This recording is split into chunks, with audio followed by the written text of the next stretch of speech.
very clearly, the NMC website says that there are about 16 students who did not qualify in the NEET examination but still got a seat in one of the medical colleges in the country. But we are living in India, and it is possible that even if you don't qualify and you can still become a doctor, the student actually got 52 marks on 720, which means there is no way that the student would have qualified, got into a seat, paid 6,500 rupees as fees because it's a public medical college. We are forced to put this data up there so that someone can respond and tell us how a student who got such low marks, who's unqualified, who doesn't deserve to be a doctor, is becoming a doctor and will be a doctor for some of us. Hello students, parents, policymakers and academicians. Namaste. Today what I'm going to talk to you is about the National Eligibility and Entrance Test, which is NEET examination, which is the only examination based on which you can get into a medical college.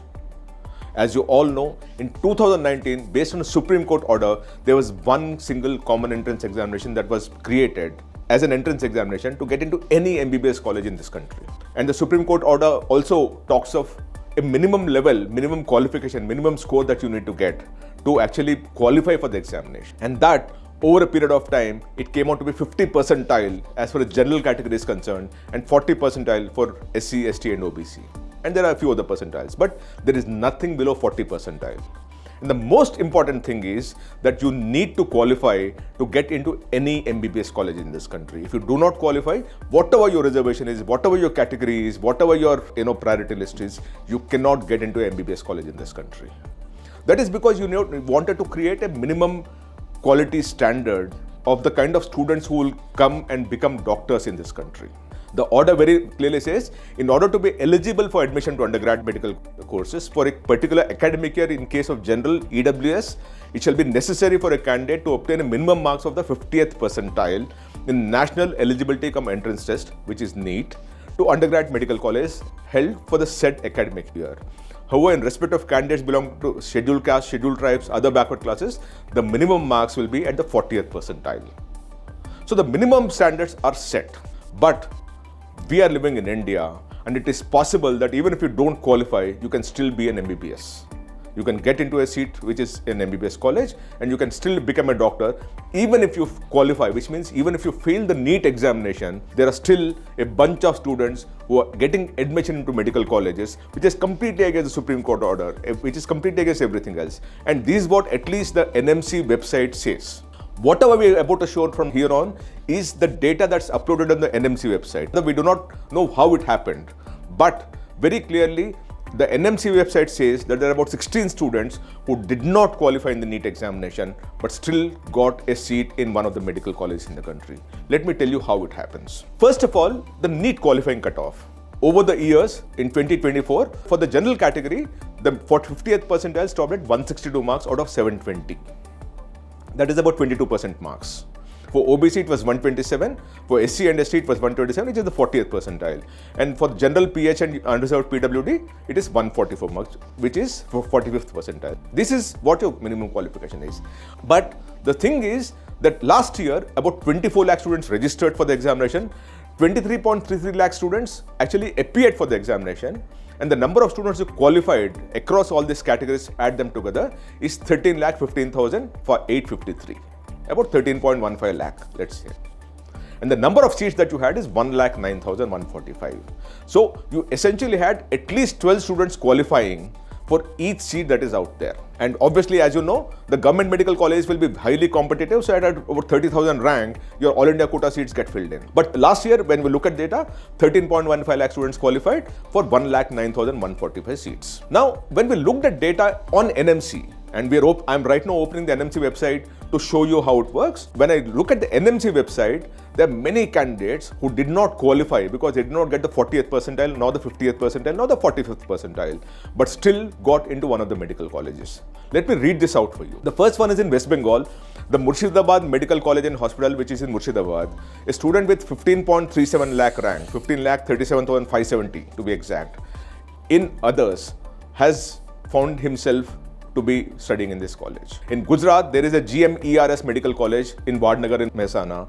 A student with 16.24 lakh rank, 16,24,953 to be exact, got a seat. In Karnataka, In Raichur Institute of Medical Sciences in Raichur, 16,35,033 rank, and the student still found a seat. We are not giving the names of the students because we want to be protecting the privacy of the student. But we are of course talking of the college itself because we now see it on the NMC website that a rank which is about 13 lakh is not possible for you to get in, but there seem to be some students who are getting into the whole thing. In Arunachal Pradesh, the Tomoriba Institute of Health and Medical Sciences, in a student with 18 lakh 5,000 rank got a seat. In Gujarat, again, Swaminarayan Institute of Medical Sciences and Research, 18,25,706 rank, and a student got a seat. In Maharashtra, another student with 18.65 lakh rank also got a seat in a private medical college. And again in Maharashtra, Sri Vasantrao Naik Government Medical College, it's a public college, 18.99 lakh rank, 18,19,141 to be exact, got a seat. In West Bengal, again, Rampurat Government Medical College, 19,44,367 rank, and the student got a seat. In Karnataka, Mahadevappa Rampur Medical College, which is a private medical college, the rank is 20,44,936, and the student got a seat. Remember, only 23-24 lakh students appeared for the examination. So we are now talking of scraping the bottom of the bottom. In Orissa, again, a similar thing, 20.5 lakh a student got a seat. In West Bengal, again, Prafulla Chandra Sen Government Medical College, public medical college, 20,73,481 rank, the student got a seat. The student in Karnataka, in Navodaya Medical College in Raichur, which is a private medical college, 21,06,407 rank, the student got a seat. In West Bengal, again, a government medical college this time around, 21,57,526. That's the bottommost of what you can think of. And the student got a seat. And in Chhattisgarh, a student with 22,26,607 as a rank, the student managed to get a seat in a public medical college. How did this happen? We don't know. We questioned NMC also about this whole thing. We wrote to the state counselling department also. All we can say is that here is the NMC website, here is the link, and when we look at that, these ranks did get a seat. For example, one of the students which we were talking about, which got in Government Medical College and Hospital, renamed as Bhima Boy Medical College and Hospital in Balangir, the student actually got 52 marks on 720. Remember, the cutoff was 127 at the lowest at a SC/ST and OBC category level also. That's the lowest 40th percentile what we're talking about. And the student with 52 marks on 720, which means there is no way that the student would have qualified, got into a seat, paid 6,500 rupees as fees because it's a public medical college, and found themselves into the college. Similarly, when we look at another one, for example, which is in West Bengal, Prafulla Chandra Sen Government Medical College and Hospital, here the student got 55 marks. The minimum qualification, even at a category level, is 127, remember.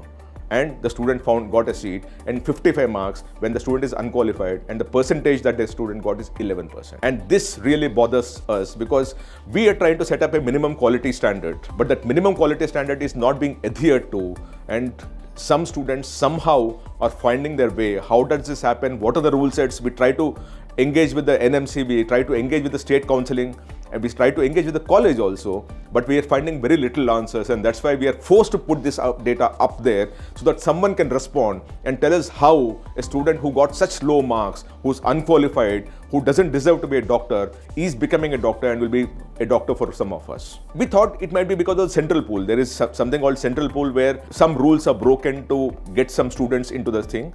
But even the central pool, the qualification is necessary, because if you look at the order, the government order, that it's very clearly says the selection of candidates will be made on the basis of rank obtained in the National Eligibility cum Entrance Test, which is NEET 2024, being conducted by a national testing agency. As per Graduate Medical Education Regulations of National Medical Commission, it shall be necessary for the candidates to obtain minimum marks at 50th percentile at NEET 2020. So, though there is a central pool where there is a priority and there is some way that you can actually get in, you still need to qualify. I do obviously question the very purpose of central pool, but it is a fact that there is a central pool where you can actually jump the queue and get a seat. But to just think that through that pool there is a possibility of pushing them, that is not possible, because the government order very clearly says that you must qualify at 50th percentile to even be eligible there, but still students are finding themselves there. And the rank 22,26,607 also, you actually found yourself getting into a government medical college. This is alarming, this is shocking, and someone needs to explain what exactly this is, because all we can see is the data on the NMC website, and that's how we're questioning. We try to reach out to them, we talk to everyone around, but there is very little response, and by our own experience, we can tell you that when there is little response, there is a lot more to hide, and that is what seems to be happening here. Would someone respond? Would someone set the standards? Would the Supreme Court interfere in this matter? Because the minimum qualification, minimum standards that they themselves have set is being violated very openly and brazenly here. I just hope someone looks into this and responds. Thank you so much.